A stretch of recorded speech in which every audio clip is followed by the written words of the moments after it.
Our topic is on focus and discipline. Yesterday, I talked about how, we have to realign our weeks sometimes. Actually, I was on the Growth Day members only area yesterday talking about how aliveness and connection and meaning are what we're after. Yeah. And if you feel like you're lacking focus sometimes, maybe it's because what you're doing isn't the things that brings you enthusiasm, joy, purpose, mission, meaning. Maybe it's sometimes you're just tired, you're wiped out. So your focus isn't there because your physical well-being, you're just tired and exhausted. And so it's hard to stay focused and disciplined.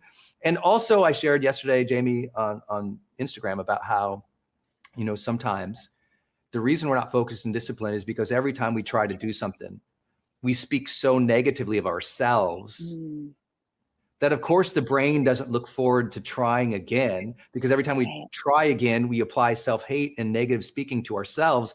And our brain just goes, I don't want to do that because you're just going to feel discouraged and you're going to hate on yourself.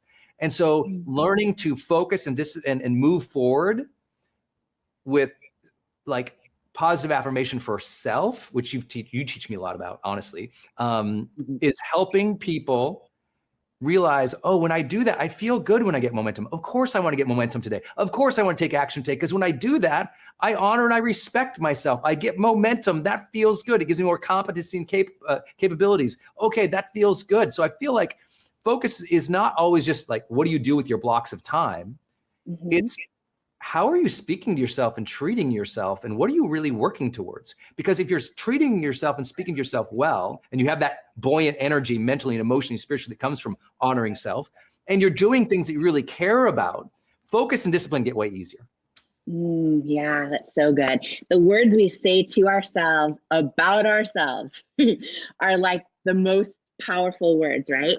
And yeah, and I think that's really big. And I think, this is a really important topic for everybody, whether you're an entrepreneur or someone starting a dream or someone just looking to grow or have a better relationship or a better family, that a lot of times, like, and when people do the self-analysis, Brendan, I think this is really powerful, because I think we all realize, oh, sometimes we're guilty of this, like that we say things to ourselves about us that we would never, ever even think about saying to another person. You know what I mean? Like, for some of us, it's easy to see our friend and go, wow, they're an amazing parent. But then to ourselves, we're like, oh, I can't, like, I made the frozen microwave dinner for the third day in a row. I'm like the things we say to ourselves, right? That we would never. And also when it comes to focus, I feel like it's easier for us to focus on celebrating other people and celebrating all the things they're doing right. And then when we focus on ourselves, it's the opposite. And then we start telling ourselves in our own head, we focus and hone in on the things we're not doing enough of, or the things we're not doing right. And then those get bigger. And I think it's a really powerful thing. And even an exercise to do this week, by the way, to really just take note of and be aware of the things that you're saying to other people who you love and care about or work with or just met in the coffee shop, the things you say to other people, and then even write down 5 or 10 of the things you actually say to yourself in your own head. And even just doing that simple exercise, it's eye-opening. It's eye-opening. Yeah, if most people heard their internal chatter, they would have so much sympathy for themselves. They'd say, oh my gosh, I can't believe I speak to myself that way. No wonder I'm not focused. I feel terrible. What's so important, I think, in this new world where everyone's so busy and distracted, we're all doing these things, is to really elevate the conversation about wellness, well-being. We learned that in the high performance research, right? It's like the highest performers, the longest term successful people across the world, in 190 countries, the top 10 to 15% of most successful people in both well-being and happiness, positive relationships, and external success, like wealth or perceived goal attainment. That well-being piece, the sense that they have positive health, mental, emotional, physical, was critical to their long-term drive and success. And so some of you've been so, like, Jamie and I keep reminding people, like, there's times in your life when you're in your launch window, when you are so focused and you are so disciplined, some things get compromised. Like I'm sure Jamie would love more sleep and more time with her family, hands down, right? And friends and people, right? We all have these launch windows. But in general, we have to make sure we are always training our mind and our body to be at ease, to be at peace, to be in a wellspring of health, because then it's so much easier to be focused and disciplined. People ask me all the time, like, how do you create this much content for this many years? I'm like, because I feel good. You know, I had a brain injury in 2011, and I had a huge book deadline. We had passed like 4 million people on Facebook following us. We had, you know, that was I think one of my first years earning like tens of millions of dollars. I had no idea what the hell was going on. Life was just going so fast. I felt like I was in launch windows all the time. And then I got in an accident and got post-concussive syndrome. And I felt terrible. And I, you know, snapped my wrist off. So if you ever see my wrist, I got this big piece of metal in here. I, you know, threw out my hip, dislocated shoulder, broke a bunch of ribs. And most importantly, I scrambled my eggs. You know, I got my brain rattled pretty hard. And I had 6 months after that where I struggled so much with not just focus, not just discipline, just feeling like even showing up. Just feeling like even showing up, let alone focus for an hour, let alone be disciplined, you know, to say no to the bad things and yes to the right things. I just feeling like showing up was so friggin' hard. And it was so awful of an experience. I said, I am going to learn to completely optimize my brain health. I'm going to learn to repair my body. That's when I got into like a ton of mobility work, a ton of flexibility work, started like training differently so that I had greater range of motion. It's when I said, you know what, I'm going to do all the things in the morning to set my brain up for success throughout the day. You know, that's what the original version of the high performance planner was born. I did that for myself so I could organize myself and just set yourself up for success. Because I feel like the good news is if you suffered or you felt bad, you know, you don't want that anymore. So how are you training yourself to be better? That's what high performance is all about. How are you training ourselves to be better so that it's actually easier to perform than have to like grit and bear it and like, I don't have to like fight to create joy and content in my life because I take so good care of myself that it flows, right? That I'm not blocking source. I'm not blocking my heart. I'm not blocking those things. And I think that's been a big secret to my success. That's huge. I didn't know that's where the high performance planner originated, actually. Because I was a hot mess. Look, it's right here today. Look, this is the high performance planner. I write my daily version on it because I have my journal version too. So I feel it's like, even this morning, I'm lost without that piece. But I also just want to encourage everybody, if you've never had, I say this to high performance people all the time, if you've never had that 1 year of your life where you absolutely went for it to take care of your brain health and your physical health, if you've never had that year, give yourself the gift of that this year. You'll be so, most people have no idea how terrible they feel until they feel great. And then they're like, oh, I want to live here. I want to feel great. So train yourself for that. Train yourself. I think you'll all be surprised. You don't have to run marathons or do crazy superhuman biohacking ninjutsu on your, you don't have to take 1 million supplements. What we need you to do is ask, how can you take care of yourself better? Because I promise the focus and discipline gets easier.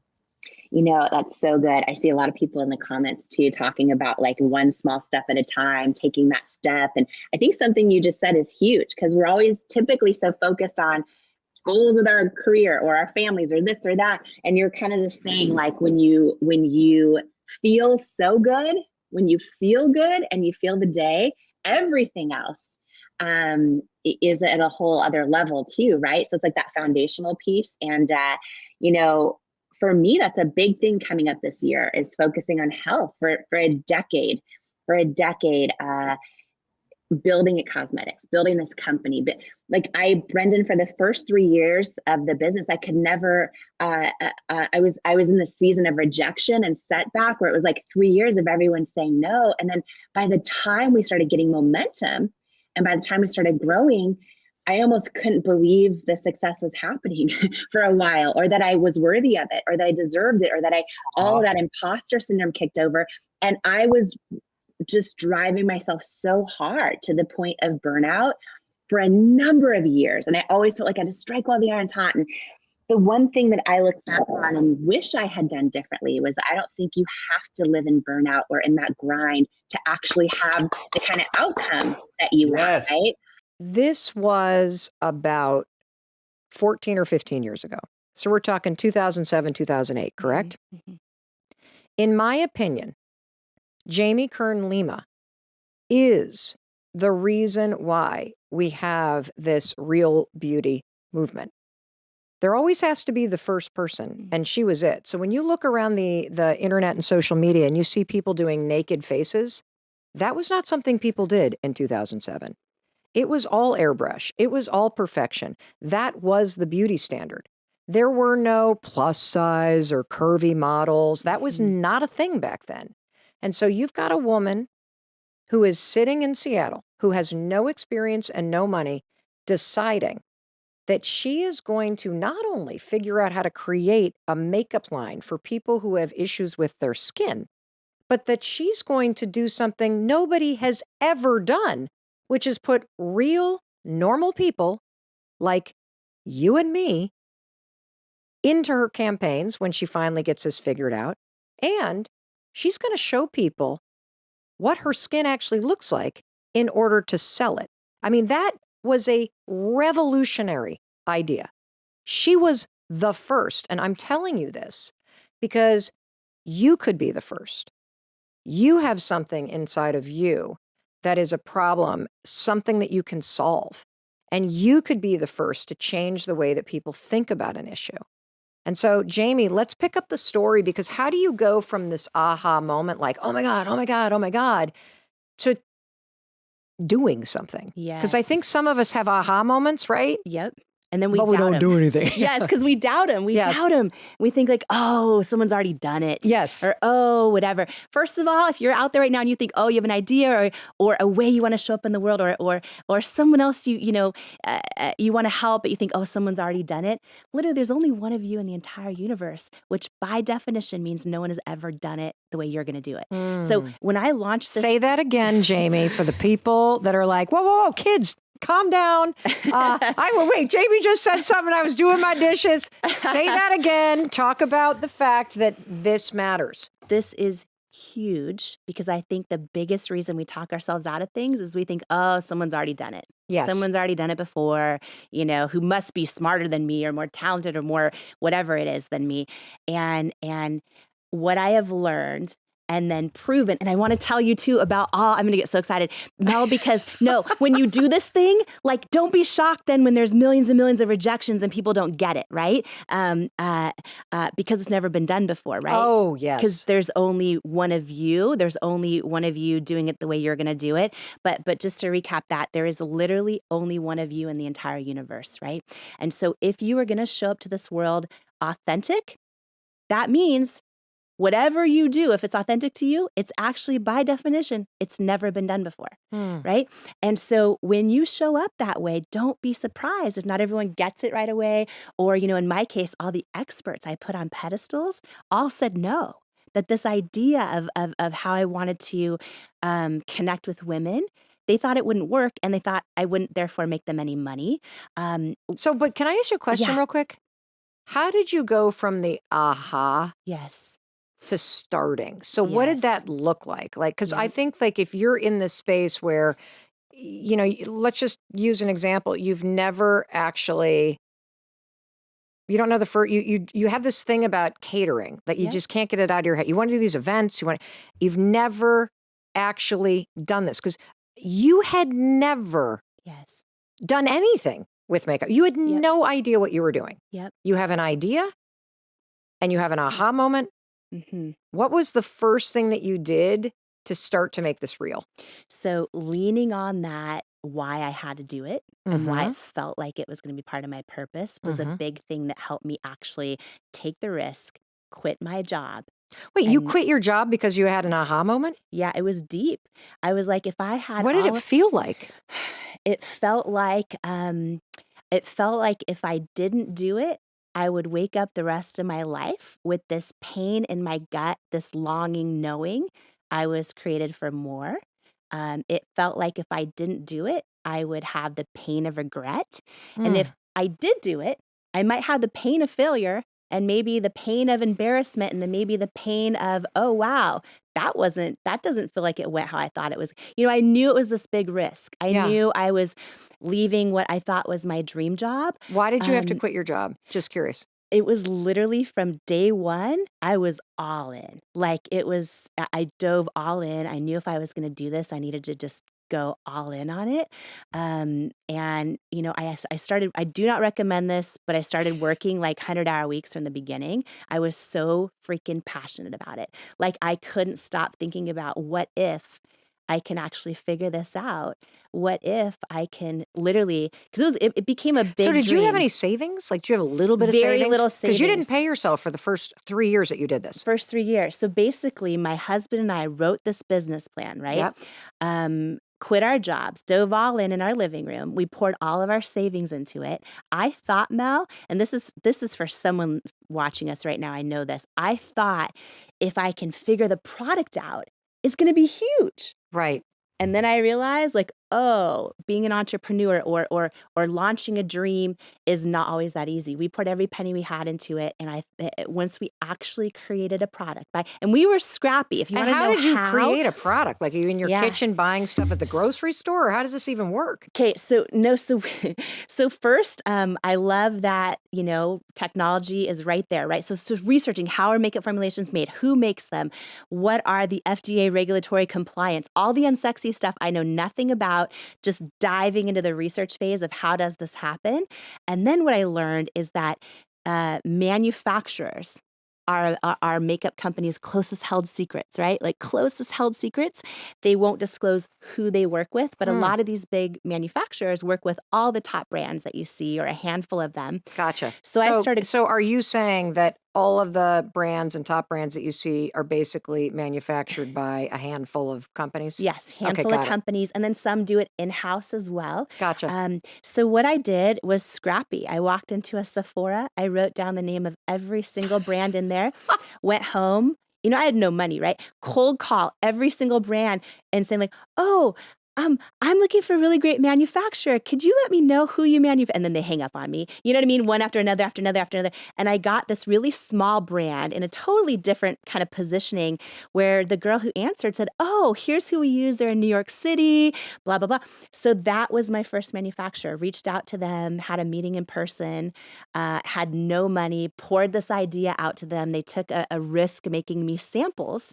And that's how it started, was just really being scrappy, and trying to figure it out. All of our money had went into the product development formula and the Yep. advisory board of the product. Yep. And I thought, okay, now we have a product that works for me, right? This was after hundreds of formula iterations.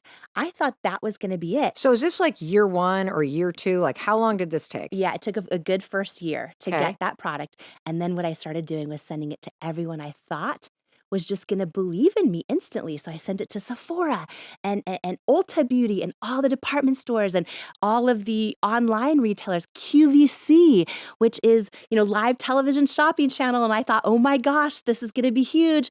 Every single one of them said no after no after no after no. And to your point, it became 3 years of not being able to pay myself, 3 years of hundreds and hundreds and hundreds of no's, of crying myself to sleep at night. Were you and your Um, husband like fighting like crazy? Like, you should go back to work. You should, but why do we do that? Like, were you like doing you that? you want to know what it was? Yeah. We still believed in it, but we weren't sure how we were going to make it. It was like friends and family that were like, wait, you quit your job? Are you sure you should have quit your job? Or wait, you still haven't made any money? Like it's been 3 years, right? So you hear all of this, the voices get so loud. Yeah. The loudest though were my own self-doubt.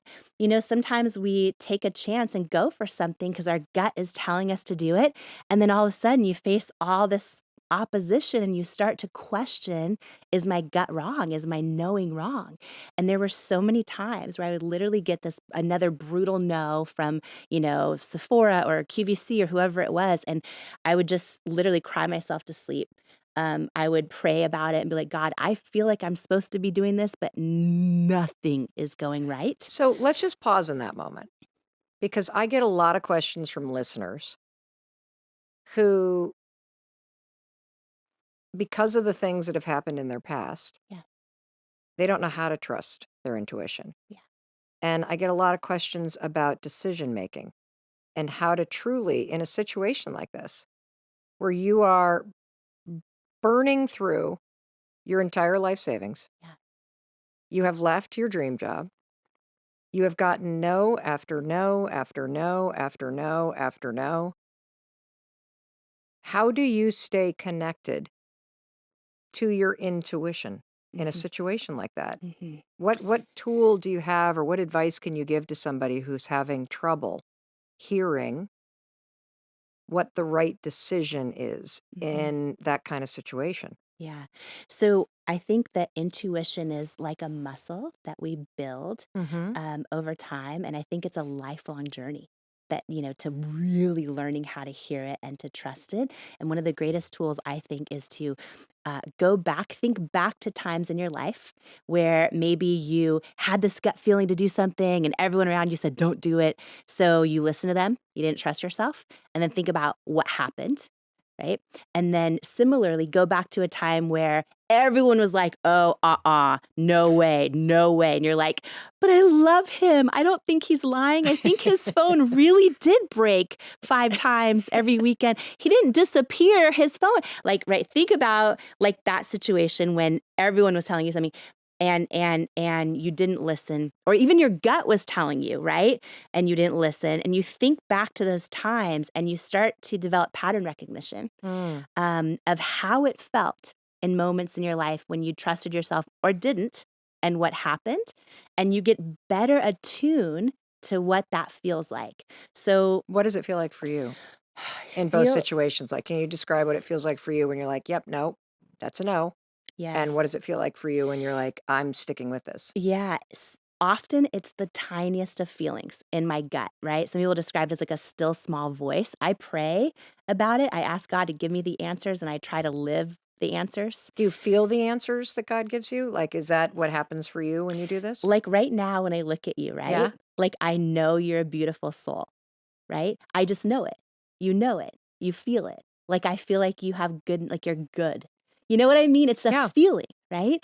And we get these feelings, but so much around us is so loud. Hmm. And we just learn over time. And by the way, not to go, this could be a whole other episode, but especially as women from the time we're young, we learn not to trust ourselves. We walk in to our parents fighting and we go, is everything okay? They're like, everything's great. Everything is great, right? To protect us, we start to learn to You're like, doubt ourselves. baloney. Right? Yep. But or, especially as young girls, you learn to make decisions by consensus, Mm. often with your friends, Or and making other people happy. making other people happy. People pleasing. We're rewarded for pleasing everyone else and almost ignoring what we feel. So if you're someone who's an adult right now going, I don't even know how to hear my own gut or trust myself. That's why we've been trained out of learning how to do it, right? So it takes intentionality and really deciding, oh, you know what? I'm going to put in some time, even if it's 5 minutes a day, just to thinking about moments in my life where I trusted myself, where I didn't. And if you don't remember any of them, start now. You know what you just inspired me to think about? Hmm. I don't even know if it's possible to do this, but imagine if you could go through the rest of today and only make decisions that align with what you truly want. If you Yes. don't want to go to that party tonight, don't go. If a friend asks you something and you feel obligated out of guilt to lend them that thing, don't actually lend them the thing. Yeah. Eat what you want to eat tonight for dinner. Don't just go to wherever your friends want to go. Like, I think that would be a real eye-opening experiment if you were to do that. And you start building that muscle, right? And the more you do that, some people don't even pay attention to what they actually want to eat for dinner. They're just like, what sounds good to everyone? But to your point, when you start paying Hmm. attention, then you also start building that knowing of hearing your own knowing. Do you think it's possible to discover your unique purpose in life if you are not connected and listening to your intention and intuition, I mean. And your own intuition. Here's how I think I think it's way more likely, and you're gonna actually discover more than one purpose often if you're really tuned in to your intuition and you're intentional about it. But what I'll say for someone who feels like they can't hear their gut, but they still want to find their purpose, a friend of mine, Rory Vaden, says that you're best positioned to serve the person you once were, right? Trent Shelton, our friend, says one day the things you're going through right now will be the things you made it through. Yeah. And what I would say to someone listening right now is look at something in the past that has broken your heart, that has caused you grief, that has been something that you care deeply about, whether it's positive or negative, that you've gone through, something you care deeply about, or maybe pain you've gone through, something you have made it through. I believe often when we go through the hardest times in our life, Yep. it's for one of two reasons. What are they? It is to either equip us with the strength we need to carry the weight of our success that's to come, to carry the weight of our purpose that's to come, or we've gone through these horrible, unspeakable times, things we would never want to happen to us again in our life, because we're actually going to get our greatest source of fulfillment and purpose by one day helping someone else who's going through them. And I love that saying that you're best equipped to help the person you used to be. Our theme this week is becoming more focused and disciplined. But how do you do that and actually have fun? How do you do that and do the things that are meaningful to you? And our joy here at the Growth Day Morning Show is just bringing some joy to you, bringing some encouragement, bringing a little bit of reminders that you got this. I know it's hard out there. I know you're bored with quarantine. I know you're just like frustrated with a lot of that's going on in the world. And yet every day you still get to choose your attitude. Yeah. What a blessing. What a blessing. Jamie, you got a big 2 weeks coming up for your book launch. You're focused, you're disciplined. How are you not stressing yourself out crazy as you're working on a new project? Because I know a lot of people, I did a meditation last night on Clubhouse and people are like, thank you. I needed that. I'm so stressed. I'm working so hard. I'm just, the anxiety and everything's getting to them. And so how are you dealing with an intense time and staying focused and disciplined when it's so easy to watch Netflix instead? Yeah, and it's tempting. Last night, I'm not going to lie, I was tempted to watch The Bachelor, pour some wine in a coffee mug, and have some popcorn, but I didn't. Be honest. Have you had wine in the Growth Day mug yet? I have not, but it's on my goal to-do list is to pour some wine in my Growth Day mug. And yeah, and because the book launched, because we're 12 days away, I now have 2 coffees for Growth Day, because the book, coffee, and growth, because it's early morning. So how I'm staying, one of the things I'm doing, today was another 4 a.m. morning walk, just to stay on, because it's a wild day. I have 6. Anyone else can't do 4 a.m.s? I can't do I know. it. No, but you're a night owl, right? You're more like, you create at night. Right. I create in the morning. Yeah. Yeah. It's interesting, right? Everyone's a little different. You guys type below. Are you more, a morning, like, do you create in the morning, or do you get your best ideas? Yeah. Like early when I wrote bird or night owl? Everyone type early bird or night owl. So back to Jamie. Focus, discipline. Brendan, be focused, dude. This is a funny story. So right before Brendan and I go live, we're both laughing about all kinds of stuff. Yeah. And then I'm like, wait. And then you're like, wait, what's the theme this week? And then we're like, oh yeah, focus. We are totally not focused this morning. And I almost spit my coffee out, because I'm like, yeah, that's the theme. That's definitely the theme. But listen, all week we're going to be talking about frameworks and actionable items and things you can apply to your real life, but we're also going to be having a lot of fun. And so my husband, Paulo, just got his first haircut in the entire past year during quarantine, right? So he's been trying to shave himself. If I do it, and I would do it, but there'll be big holes. And so he's been So doing it, easy. and he did it outside. So we had a friend over that did it outside in the driveway, and now it's like great. And so when I saw Brendan this morning, I was like looking at his hair. I'm like, did you just get a haircut too? Like, did you just get a haircut? And you told me, I had no idea. You do your own, like, because you have complicated. You have the fade, you have the thing on a little bit of height on top, and you It's do so it bad, yourself. guys. You do No, it I did it. yourself. I do it myself. So I have just a thing with a guard on it that I got on Amazon for literally $18, and I just go all around. I don't even use a mirror. I just go all the way around, and then I just grab a finger's worth of hair and scissors on the top.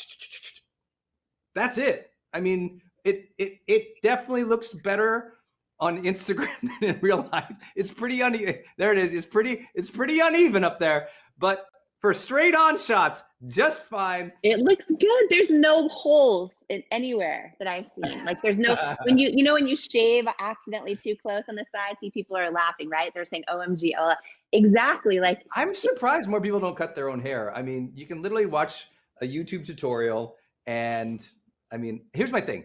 Every answer you need is on Google and YouTube. You just have to take the time to look it up and watch. So that's what I do. And so I learned how to do it on YouTube. And how to cut your own hair on YouTube. yes, too? it was so complicated. I was like, that's so dumb. And so then I saw, this thing advertised. Like, I think I figured it out. And the first time I did it, it was a little too tight, but it's super simple. And I just feel like it's one of those other little things of self-reliance in life. I just feel like you can teach yourself to do so many things. You can teach yourself to work out. You can teach yourself to get healthy. You can teach yourself to be on the internet. You can teach yourself to do video. You can teach yourself to be a better team leader, parent, mom, caregiver. That's the intention of growth is, can you learn? Can you teach yourself? Can you take the reins? Because I'm just, for me, where I'm at, I'm just not going to go into a barbershop. I'm just not going to do it. I'm too COVID squeamish personally. I just don't want to do it.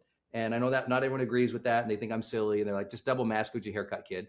But I said, I'm not going to do it because I want to go see my mom. Our parents are in their 70s, and I do everything I can possibly do to protect myself because I want to see mom. And so if that means I have to cut my own hair, that seems like a pretty simple sacrifice. I don't know. And it goes back to an example of what you always talk about with confidence, which is just you have this confidence in your ability to figure things out, right? So in the case of, let me figure out how to do my own haircut, you just figure it out. And, it's interesting, pre-YouTube, pre the internet, like I grew up where the way you figure it out is, either your mom or someone teaches you. And I grew up with my mom, literally, no joke, putting a bowl on my head and cutting the bangs around the bowl. And so when you see some of my photos from like 3rd grade, I was like 8 years old, and it's like a perfect bowl in the school pictures.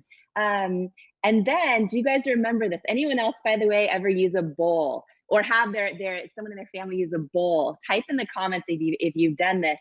Or Brendan, you just reminded me of something so funny. I don't know why I find this so funny, but did you ever see that infomercial with the Flowbee? That thing that looks like a vacuum, and you put it on the hair, and then it George Clooney just sold it out by announcing he's been using it his whole career. He uses a Flowbee his entire career. He's cut his own hair his entire career. He's been using the Flowbee for 20 years. George Clooney announced it like last month, and it's sold out everywhere overnight. Not kidding you. It was a huge, crazy thing because he was like, "Yeah, I just use the Flowbee." And she's like, "No, you don't." He goes, "Yeah, I've always used it." It's not that. Here's the other thing. Here's one thing for those who aren't into trial and error. One reason I'm so good at trial and error in marketing, and one reason I'm so good at trial and error. The reason all these people are typing that they have the Flowbee and they use it. Okay, it's great. Trial and error. And this week is focus. How am I not focused today? You're the worst today. I don't know what's going on. I am. Is it so much? Is it the book launch? I'm just really hyper, and I'm not. Okay, I'm gonna focus. But I am disciplined. I did my morning walk. I've been laughing ever since like your haircut before we started because it looks so good. I'm like, you did it? Okay, focus and discipline. Oh my gosh. Okay, so my question was, how do you stay focused and disciplined in intense times like this, I think part of the answer is you don't worry about it. Yeah. I'm teasing a little bit, but it really is super hard right now to be focused. It really, I mean, this was as a topic. So we've been doing this Growth Day morning show, Jamie and I, for 5 weeks, every weekday, right? And we've had a lot of, like, week 1 was like vision week. And then we had like some other thing. And then we were figuring it out. And then it was confidence week. This week is focus and discipline. More than any other topic title, this one has gotten higher engagement because people know that in general, they suck at this. And they don't realize that the challenge with focus and discipline is always an emotional regulation challenge. It's never what you do for a living. It's not your bank account. It's not how many kids you have. It's not the, all the stories we will tell ourselves, because we know people who have that big of a team or have that big of a family or have that many responsibilities, and they're able to do it. And it comes back to, in the science, I'm not making an argument here against people. I'm saying in the science that it comes back to an emotional regulation, the ability to have self-control in the midst of distractions and competing interests, because you know what you want. You're clear. Like when clarity is down, discipline goes out the door. When clarity is down, of course you're not focused, because your mind is trying to absorb and take in everything so you can find the thing. And so it's actually okay if you're unfocused on discipline, but just know the first step is going to be seeking clarity and reminding yourself with visuals and notes and cue cards and pop-ups on your phone what is important. I have to, you guys, everyone teases me about this now, Jamie, because I say it all the time. I have to stand in front of that board over there every day for 5 minutes to remind me of what's important. Otherwise, I will absolutely run outside and chase cars. I mean, I would I would be the dumbest, happiest dog running all over the place. I am just not built. I'm not. Everyone thinks, Brendan, you're so focused. I'm like, I'm not built that way. I've had to train myself that way. Yeah. That's the difference. Yeah. And I think, one of the things I talked about yesterday was just when we think about the one big thing, right, that moves the needle, and then the things that are distractions, right? And I talked about, for me, the importance of just walking in the morning. And so many people inside the live community talked about how when they do their morning workout, or they go for a walk, or maybe it's a meditation, that it literally impacts everything else. That it's not even about, how they feel in the moment of working out, or how the immediate, it's about that it literally sets up everything else for that. And I think, to your point about being, having clarity, when you talk about clarity, I think that for me, as an example, just to be super real, before this call and before I was laughing about haircuts with Brendan and about focus, I literally, one of the first things I said to him is, I just missed a huge deadline, and I don't miss deadlines. I was like, I can't believe I go, Brendan, I literally am about to cry this morning. Like, I missed one of the biggest deadlines for a big company that's going to support my book launch. They needed an email, and it's a whole thing. And I was like, I can't believe I did that. And normally I'm so organized, right? And I made the decision in that moment, I'm going to just enjoy and be present with Brendan, talk about his haircut. And I'm going to, when I, hopefully this makes sense. When we talk about clarity, I'm crystal clear, because I've spent 10 years working 100-hour weeks, building this huge company with thousands of, like, all the things. And I didn't enjoy it a lot of the times. Like, I was so, right? And so for this book launch, I'm also working 100-hour weeks, but I'm so clear that I want to enjoy it this time, right? So it's interesting that in this moment where the pre-show to the Growth Day morning show, when I'm like, Brendan, literally, I'm about to cry. I literally can't believe I dropped this ball. It's so unlike me, all these things. But I'm like, you know what? I have clarity that this time around, I'm going to enjoy this. For me, that's the big thing, right? Yes. And so I'm like, oh, the Flowbee. And then, like, because there's part just of enjoy right it. Yes, just But enjoy it. And you know what? Also, I gave her a little coaching this morning. I said, it's okay. You missed the deadline.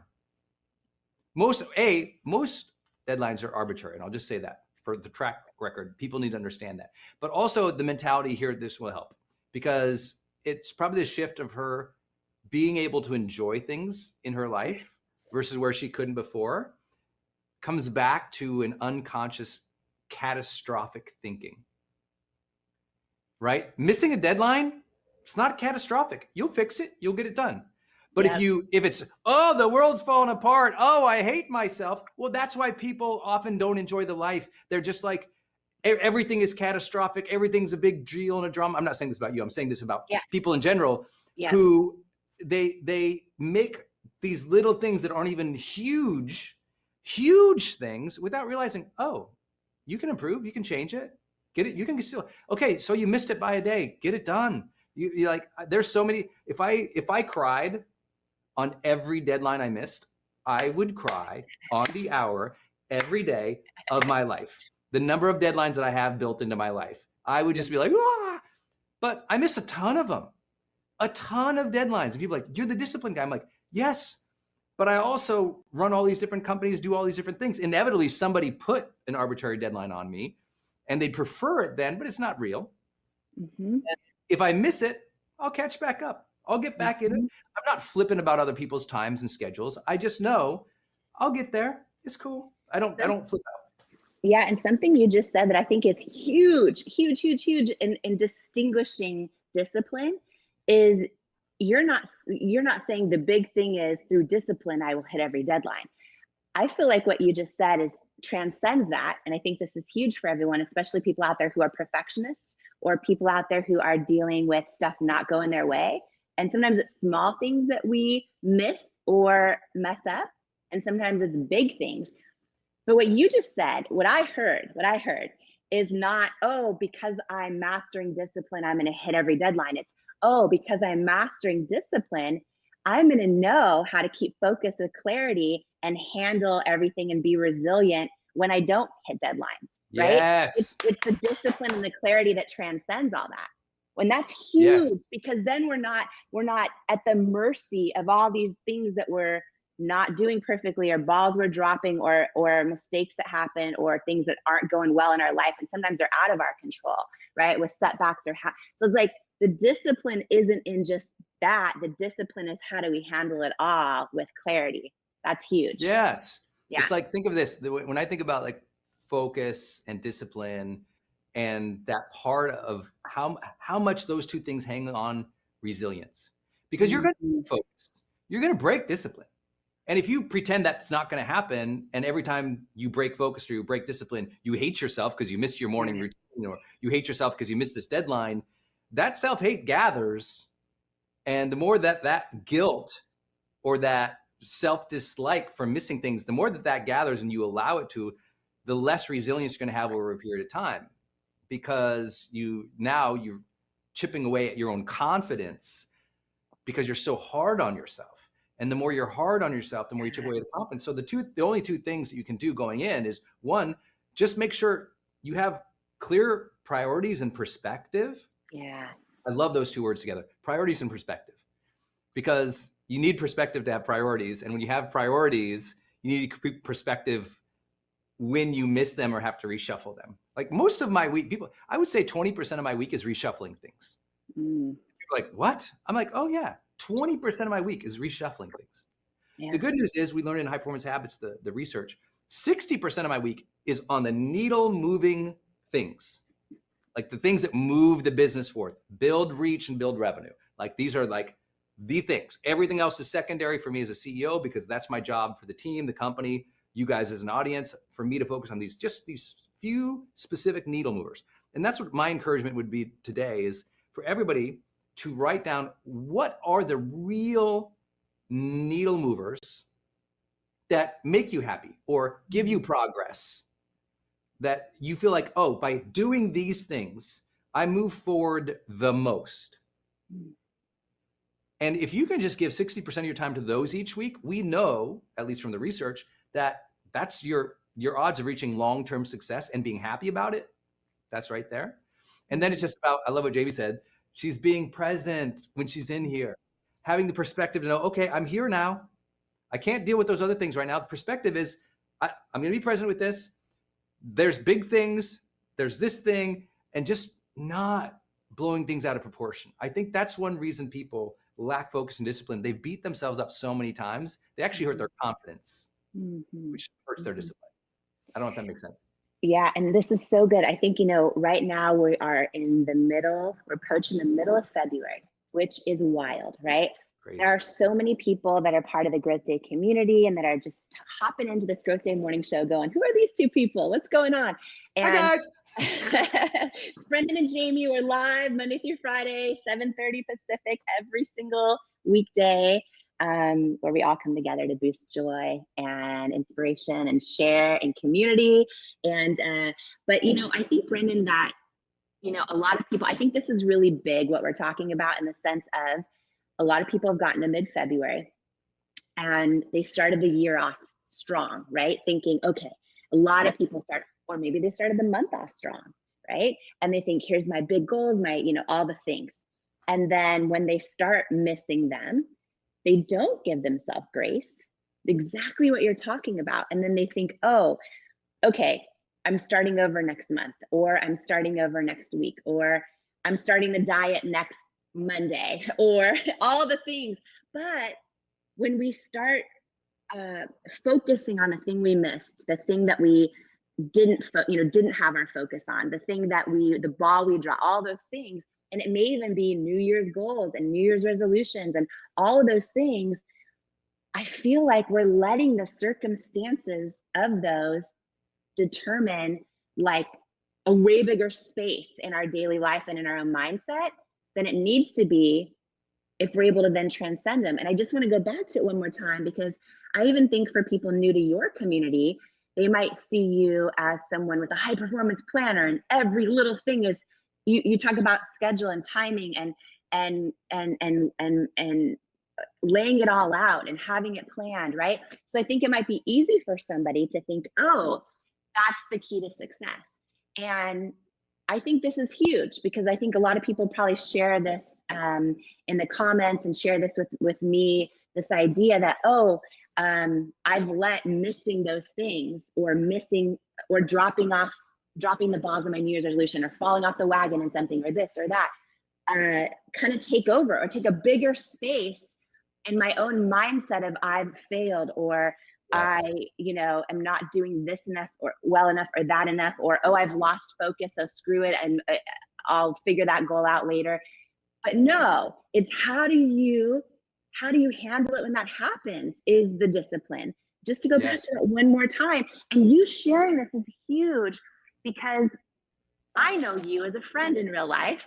So I know all these things, and I think they're so funny when you might miss a deadline or something, like, because I think, oh, good, he's human, all those things. I think it's funny because I know you as a friend, but I just want to make sure everyone makes this connection, because I think it's our humanness inside all of us, where we beat ourselves up a little bit if we miss a deadline, or drop a ball, or make a mistake, or if someone else does something to us that just sucks, right? And it's not even in our control, or we haven't kept a promise to ourselves that for this year, we're going to do this for our New Year's resolution, or X, Y, or Z. You're not saying that day to day, as the inventor of the most genius, million sold high performance planner, you're not saying that day to day, it all is perfect and that's success. You're saying how you handle it when you miss all the deadlines, how you handle it is everything. Can you just share that one more time? Because this is huge for a lot of people who are starting to just doubt themselves, or feel bad that they, you know what I mean? That we're in the middle of Feb and things aren't going as they planned. Yeah, let's work backwards through this conversation. So if you are lacking focus and discipline, we can work backwards from that and go, oh, there's some emotional regulation issues here that are preventing me from being more focused or disciplined. Working backwards from that, it usually comes down to clarity and confidence. Clarity is, oh, I know what I want. I have my priorities. I get what that is. And confidence is, oh, when I mess up, I can keep perspective and still stay present and keep working forward versus stopping. It's when you recognize, oh my gosh, I wasn't focused this morning, so F the whole day. I'm gonna go sit down with 7 buckets of ice cream and 7 seasons of Netflix. Like that's not going to make you feel better about yourself. It's gonna give you short-term comfort, but then the next day, you don't trust yourself to show up when you mess up. You don't trust yourself to show up when you get unfocused or you didn't fulfill the thing or meet the deadline. And so I think it's really important to go, oh, okay, focus and discipline then ultimately comes from clarity and confidence. Am I clear about what I want and why it matters? Do I remind myself of that? Do I have the confidence to step forward each day in doing it, and then have the confidence to be resilient when I don't get it right, and keep it all in perspective? Clarity and confidence come together to perspective to go, oh, I missed this thing. Okay, guess what? There's wars happening in other countries. Yeah. Our week's theme this week, Jamie, has been how to increase focus and discipline and drive, especially when it's hard. What's something that you have found as you've been launching Believe It that helped you with the focus, because it's so much work? It's so much work. I mean, for me, I always try to bring it back to why am I doing what I'm doing, right? Like the bigger thing that's not about me. Also, you know, you and I are both, and by the way, most everyone on this morning show with us live, I think you coined this phrase. What did you say? Personal growth, personal development, personal growth, dorks, or personal, like geeking out on personal development. I've gotten so many messages about that. People are like, I'm a personal growth. I love to geek out on that stuff too. And I, you know, have loved this stuff my whole life. So I do it for myself and my downtime. I love it. And on the topic of focus, this morning, all alone in my hotel room, it's day 17. I've been in this hotel room doing the event, because I came out a week early to prep for the event and then the book launch stuff. And so I was in here reading actually quotes this morning about focus. And one of them that I read, just going to share with everybody, I just thought it was so powerful, right? Because I just had this big thing happen. Getting the New York Times bestseller list. So just to give I guess, Brendan, let me just go there, because you and I just kind of peel back the curtain and let everyone in on this Growth Day morning show. And so what happened last night was I got this big phone call, and then it turned into a Zoom, and all of the people from the publisher and Simon & Schuster, and everyone was on this big Zoom cheersing. Everyone's excited. And then right away comes up talk about book number 2. And right, I know. And then I won't even say who called me. Okay, how do I not get in trouble? Okay, a couple people then called me after, and they're like, and then the next book, and I'm just like, whoa. And I just want to bring this up for a reason, because I always talk about our own growth and our own growth journey. I am making the decision right now to focus on not doing this to myself again, meaning, so many times, right? So many times we have a win in the day, and maybe that win is that we went on our morning walk. Maybe that win is that, but then it's so easy for our own selves or other people to be like, well, what about this, or what's next, or what, right? And I did that to myself for a decade. Like in the decade of building my company, you know, for so many years we had no success and no money and no traction. But when we finally started getting it, and we finally started getting big wins and all these things, and, you know, the beauty industry that always discounted me all of a sudden was giving me all these awards, and all this stuff was happening. And I never stopped to appreciate it and feel it and celebrate it. It was always like, oh, but what about this? And what about that? And I just think that it applies to our lives every single day when it comes to focus, is that it's so easy and other people will do this to us, right? They'll say, oh, but you know, what's next? And, oh, you got that? Well, what about that, right? And then all of a sudden, before we know it, we're not even able to feel the day. We're just thinking about the things that, you know, we can still keep going for, or that help other people more, whatever it is. And we end up feeling not enough where we're at with what we have. And I just think that focusing on the victories too is really important, you know? And sometimes the victory is just not eating the Oreos. You know what I mean? Like, that's a victory. Like picking up the berries when you don't want them. Like if you're blessed enough to have berries, and then being like, wow, I'm blessed to have berries, right? Like that's a victory. But how many times are we just like, there's so much going on that we end up focusing on what we don't have. And I just had this, you know, you and I both, I think, are really sharing with everyone in connection and community on this show not just the things we've learned and the things we teach and the things we coach others on. Like I've had the blessing of mentoring now so many entrepreneurs and so many women. And yeah, we teach all those things too, but also what I love is we really go there and in addition to teaching stuff, we really go there and share what's actually going on in our own lives. And I just want to share that with everyone in the community today, because maybe somebody needs to hear this too. Is last night I had a moment of, oh wait, everyone else has already moved on. And like, they're like, okay, what's next? Book number 2. I'm like, whoa, like I'm intentionally deciding right now, I'm not doing a book number 2 at this moment. I'm intentionally deciding, how can I inspire and impact and be in this moment and connect with real human beings who need the stories in this book, who need hope and inspiration? How can I show up and serve right now and be grateful where I'm at and feel the moment? And so it was a big moment of realization about focus last night. And I just want to share that because I think I've failed to do that for a number of years. And always that next thing, chasing that next thing is so exhausting. And it also, I'll share with this because I know those calls. Been blessed to have 6 of them in my career now. And let me share the biggest mistake of all of it is that what happens is people focus on the blips.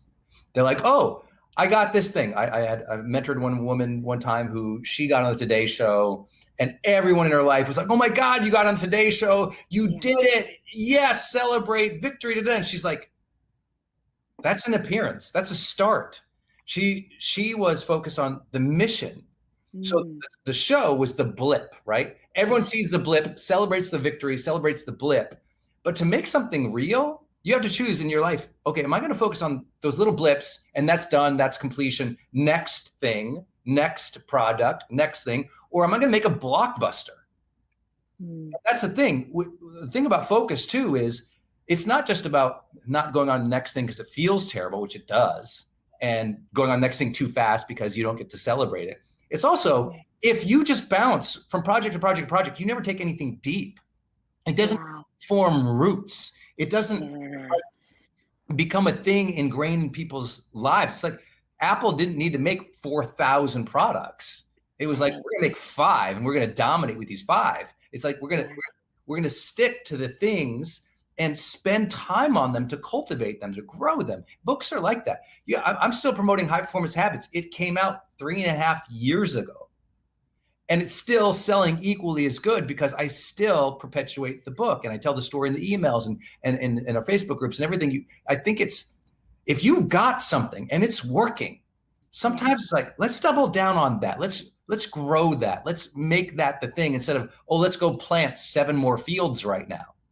It's like, let's cultivate this field and let's heal this field. Let's be part of it. Let's grow something we're proud of and set roots on something. I feel like we live in a very distracted next society and no one's building roots. So that's why we lack a society that has any significant missions, any significant movements, because no one sits with it and cultivates it. And I think that's important for branding. I think it's important for books. I think it's important for all of you who are trying to do something, get your health right. You don't get to go to the gym one time and be like, oh, I guess I'll try the next thing. It's like, you got to stay on the thing. You got to cultivate the thing. Yeah. So one of the quotes I was reading this morning, just because I'm sort of a dork like that, this is what I do every day, forever, right? Poetry, read quotes, all that stuff. I just love it so much. And anyways, I came across this quote this morning from Oprah, who said, when we focus on what we have, we get more. And when we focus on what we don't have, we never have enough.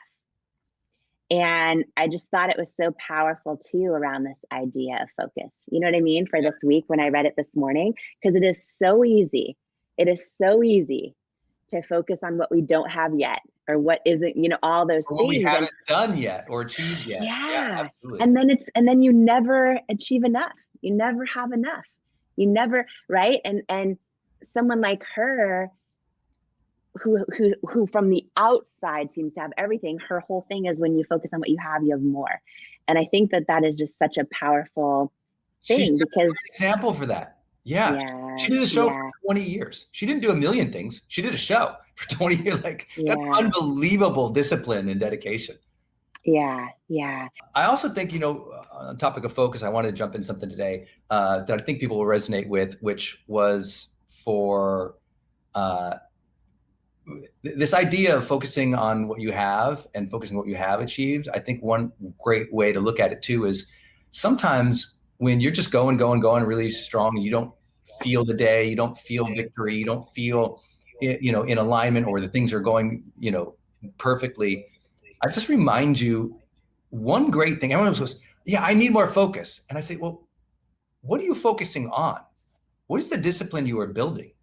And one thing I think that most people don't focus on enough is their enjoyment of life.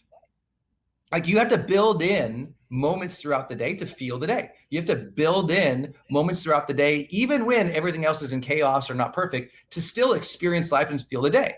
So it's like your morning walk, or, Denise and I, we just took our morning walk, and then afterwards I jumped in the ocean and just spent 5 minutes floating like a dumb turtle there, just like, oh, this is great.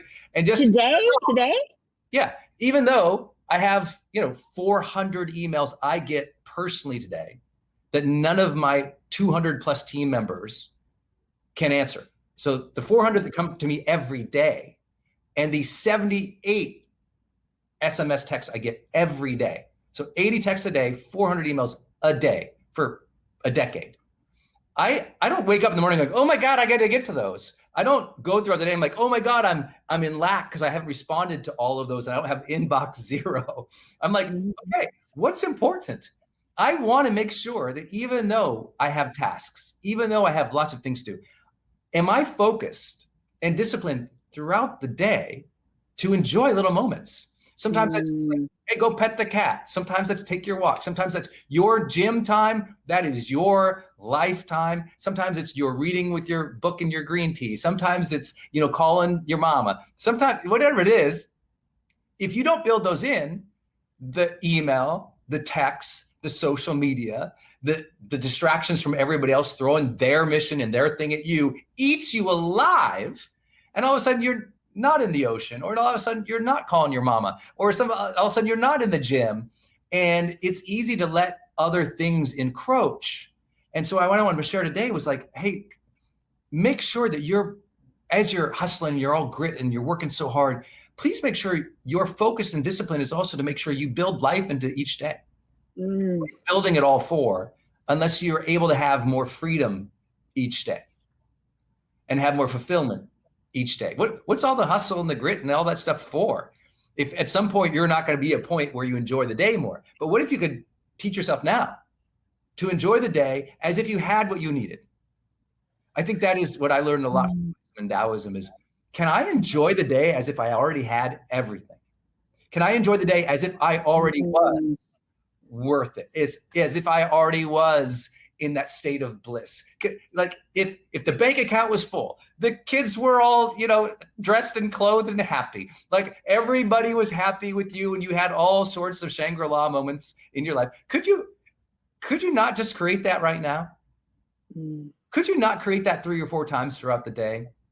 Maybe you just visualize, you connecting with source, and you notice that you're full. Like, God's got you. You're good.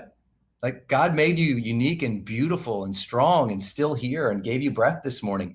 Can you sit with that without thinking my email, or without thinking that promotion? That's what I found, that the high performers I admire, they've figured out how to build that in. And it's inspired me. There was plenty of times in my life I didn't do enough of that. And I was like, oh, there must be a better way.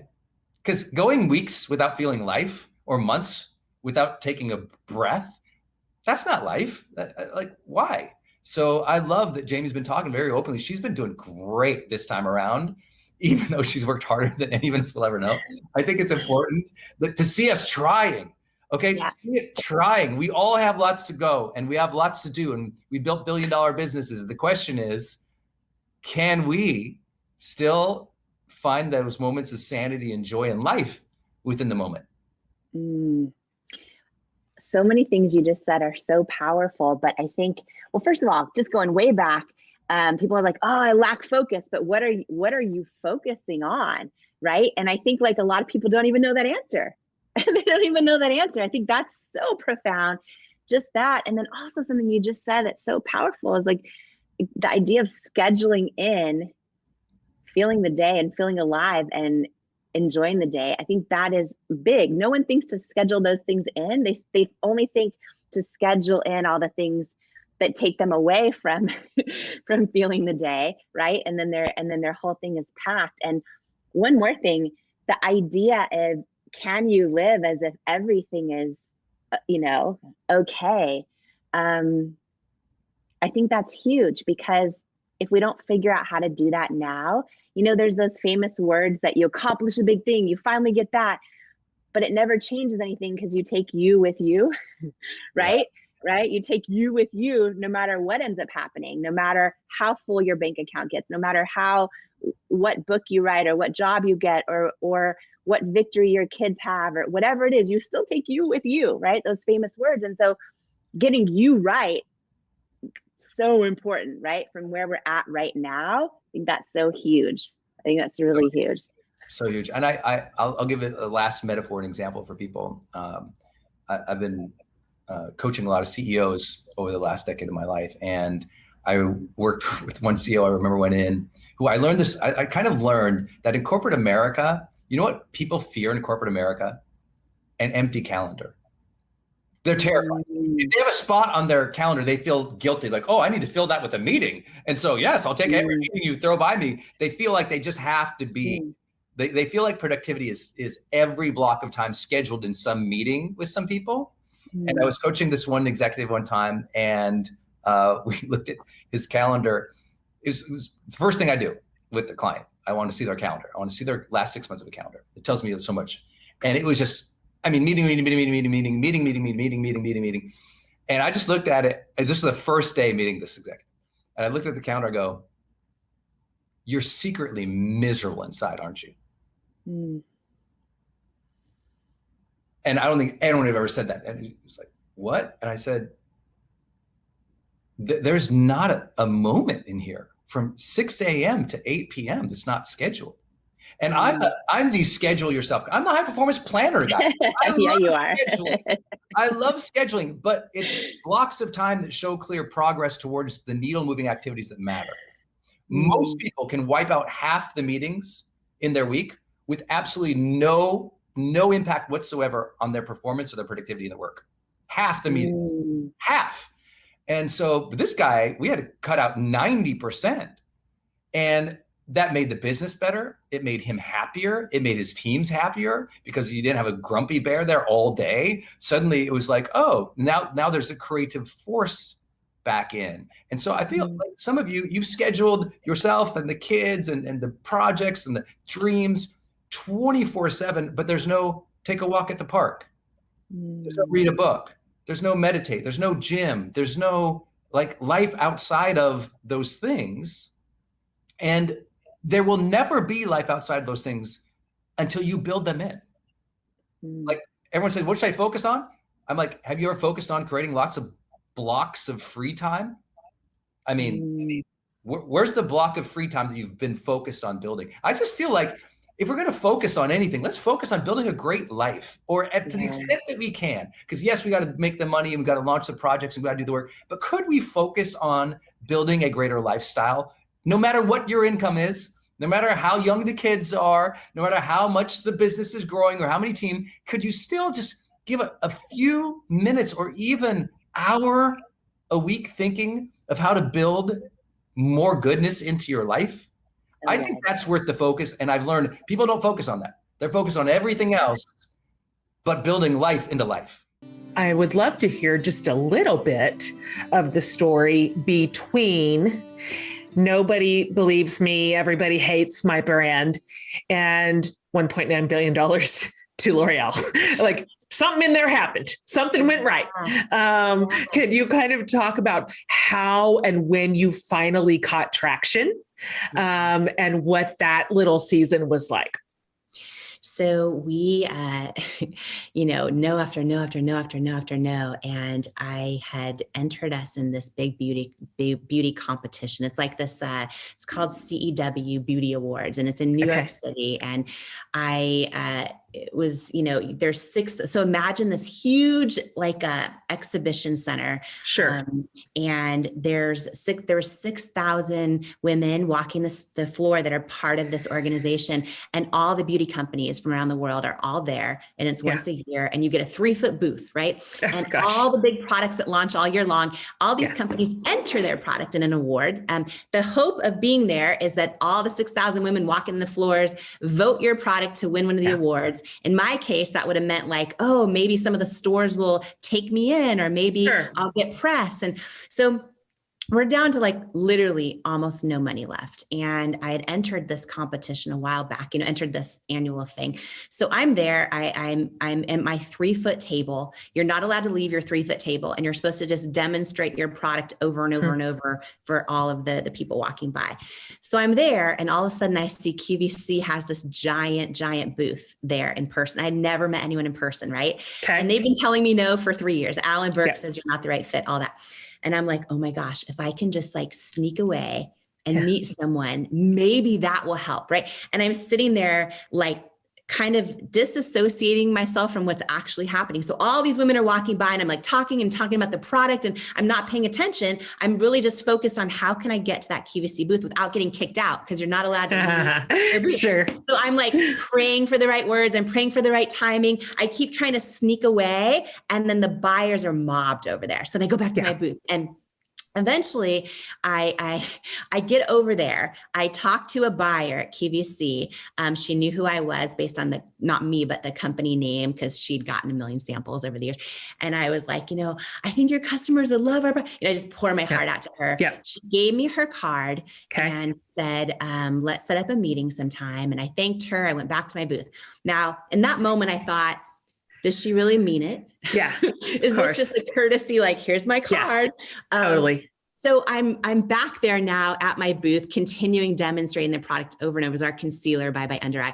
And I'm demonstrating it over and over and over, and still not paying attention, really not present, because I'm now replaying everything I wish I would have just said and all that. Sure. All of a sudden, a woman comes up to me, and she introduces herself, and she says, hello, my name is Miss Lisa Mason. I'm a QVC show host. She'd been a show host for 17 years. I didn't realize that earlier in the night, she'd come up to me and I was demonstrating the product with her. I didn't recognize her, and because I was not paying attention. And I was like, oh, and she goes, I just want to tell you, I think our QVC customers will love your product. Wow. And I looked at her, and tears started streaming down my face. I think I freaked her out, because she didn't know what I knew, which is like, totally a lot of business. Everyone has said no. Of course. And I think I scared her, and she's like, oh, sugar. I don't have any say over if the product goes she goes, but I want to let you know. It's not a contract. Yeah. Totally. Yeah. She goes, but I want to let you know, I love your product. And I went up to our head buyer over there, and I told her she needs to give you a chance. And I was like, thank you. Totally. I freaked her out. So long story short, we got a meeting. We had a meeting with the buying team, and QVC's over in Pennsylvania. So I flew out for that. We got a yes.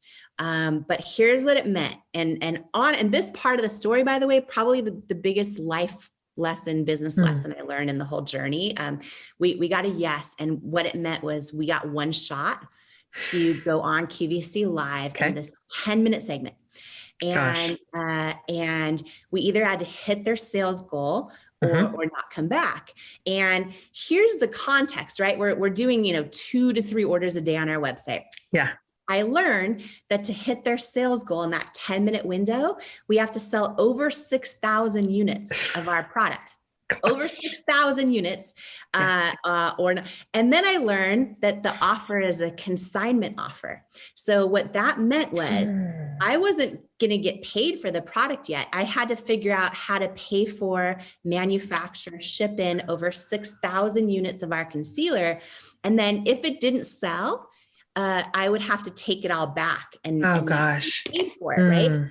So normally, you would never want to say yes to that. Like there's that saying in business, never accept a purchase order you can't afford to lose, and could not afford to lose it.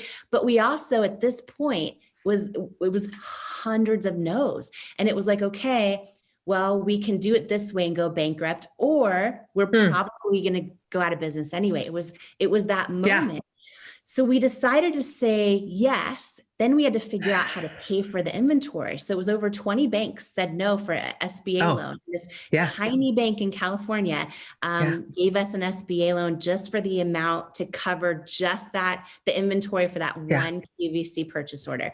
So everything was on the line, is my point. Yeah. And we met with third-party consultants. And this is where one of the biggest, I think, and most difficult decisions I've ever faced happened. We met with consultants that said to us, and they help so many people sell their product on QVC or in stores, and they help a lot of people, and they're amazing, and they give you the best advice they know. And they said to me, okay, if you want a shot at doing well, here's what you need to do. You need to produce your segment this way and use this type of model, which was all flawless skin. Of course. I'm like, okay, but like, here's my thought. I go, what if I go on and I have real women, like what if I put a model in her 70s and all different shapes, ages, skin tones, and skin problems? I go, what if I take my makeup off and show my bright red rosacea? And they're mortified at this idea, right?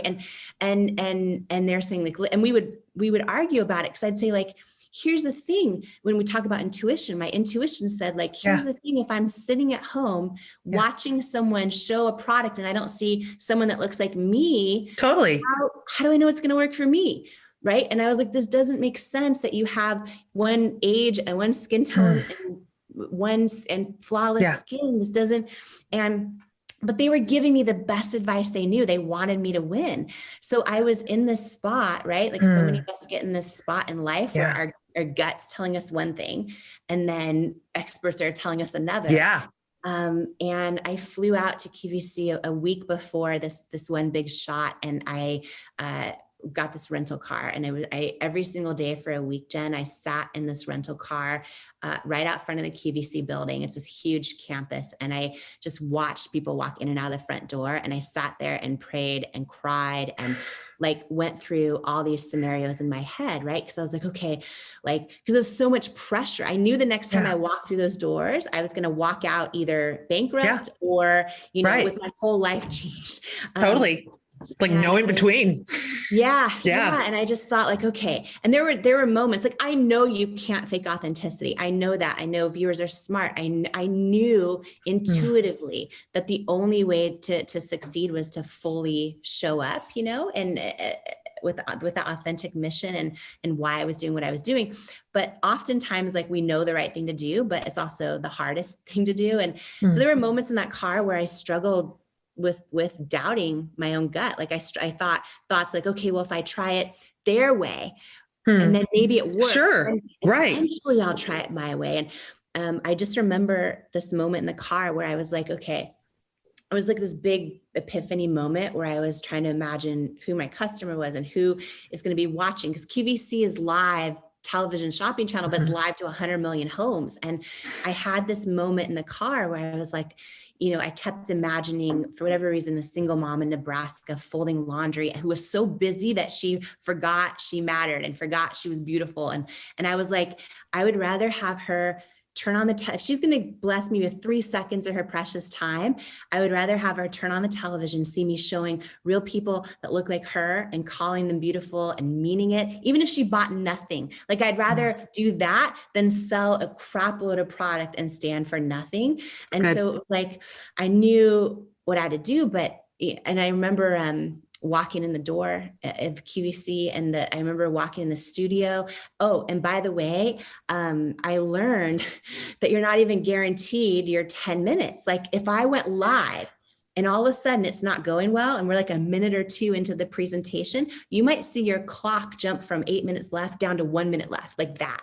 And I was like, and so it was so much pressure, and I had on double Spanx. I sweat through the double Spanx. I was in this dress, Of course, mess, because it was just, I remember, and they paired me with the host who had come up to me that day at the show.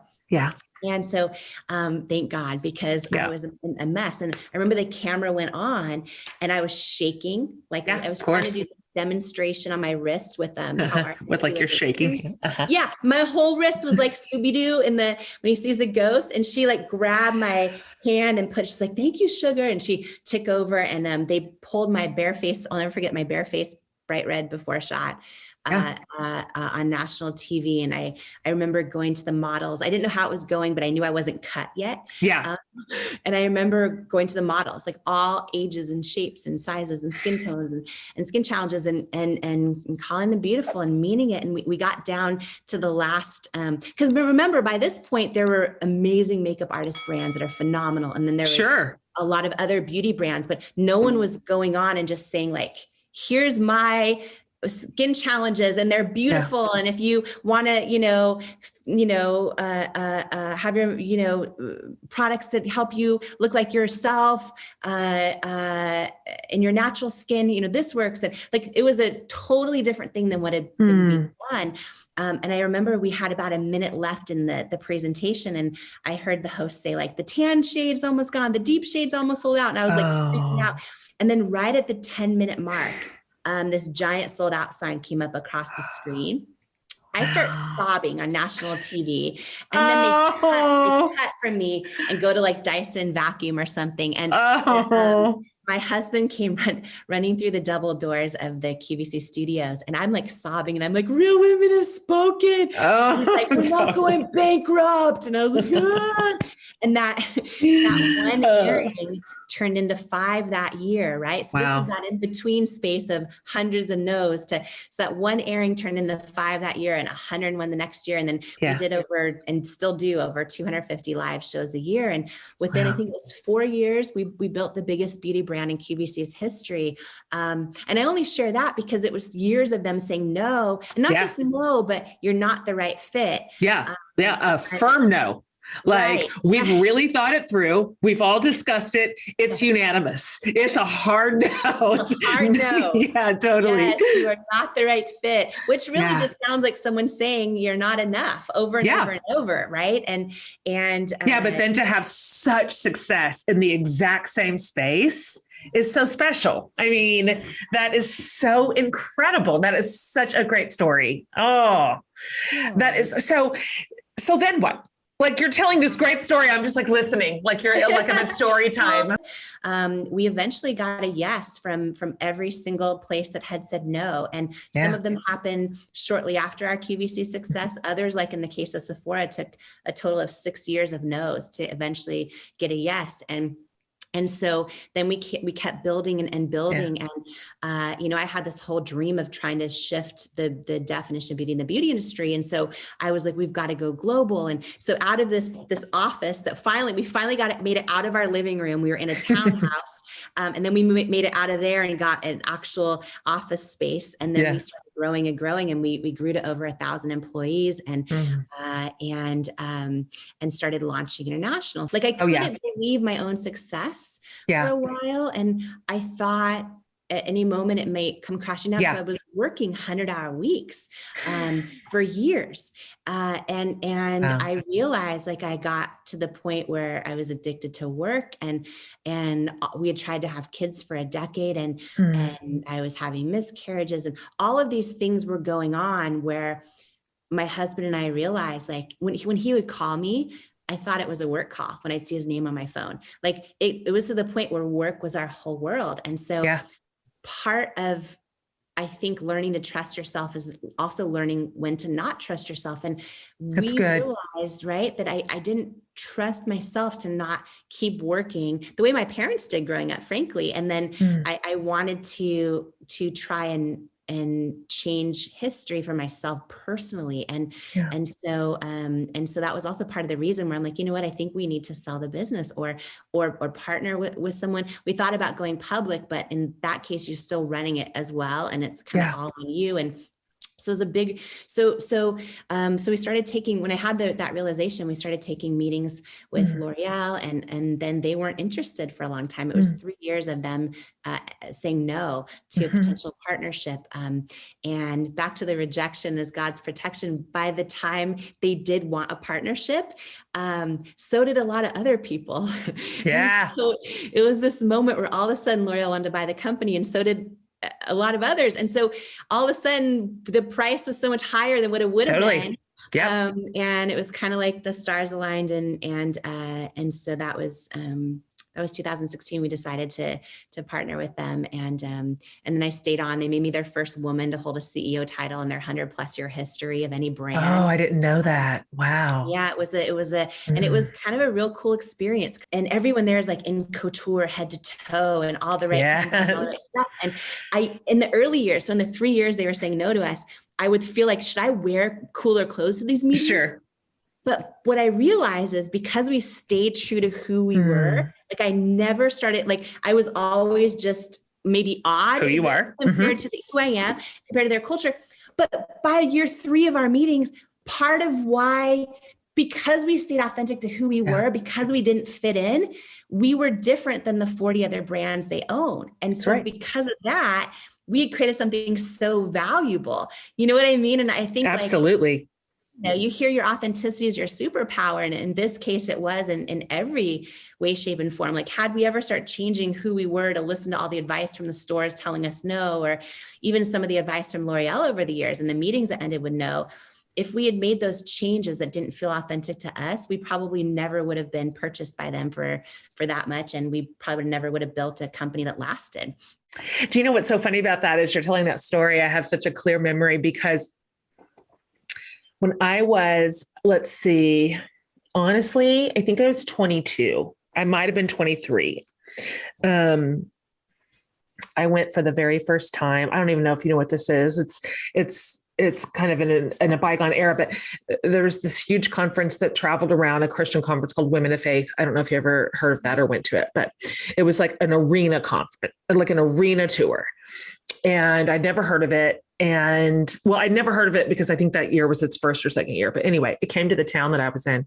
And didn't know the teachers. All the speakers were older. They were all in their like 60s and 70s, and funny and wild and irreverent. Like, I didn't know you were allowed to do that and be a Christian. I hadn't seen that version yet. And I didn't know that women could speak like that. I just never seen anything like it. I'd never seen women in kind of having agency over their own faith and gifts as communicators. That was just news to me. And so anyhow, I remember, so I went that first year to Women of Faith in an arena in Tulsa.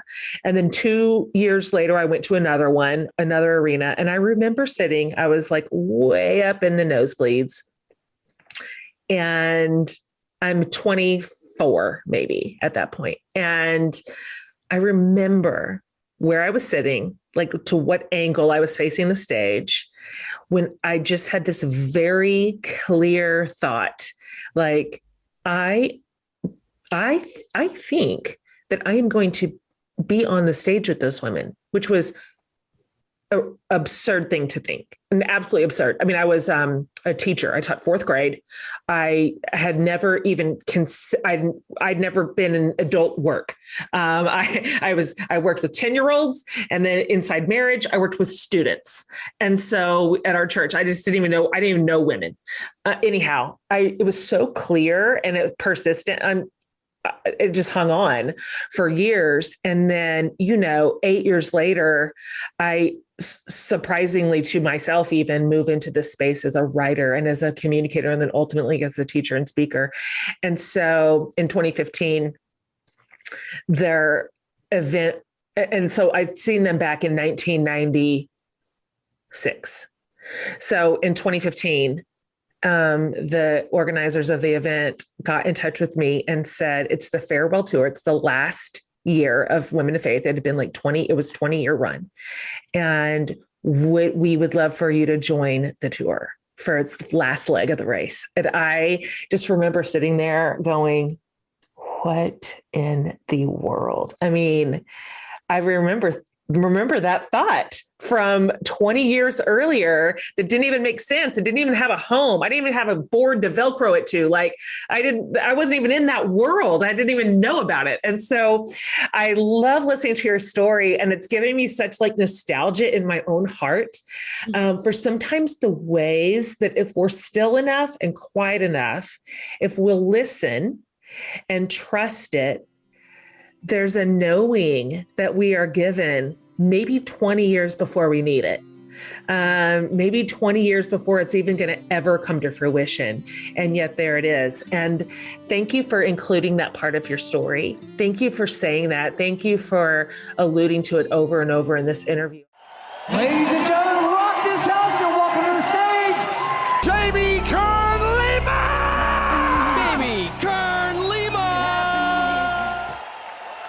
Every single one of us has had someone tell us we're not enough. Every single one of us has had someone say words to us that hurt.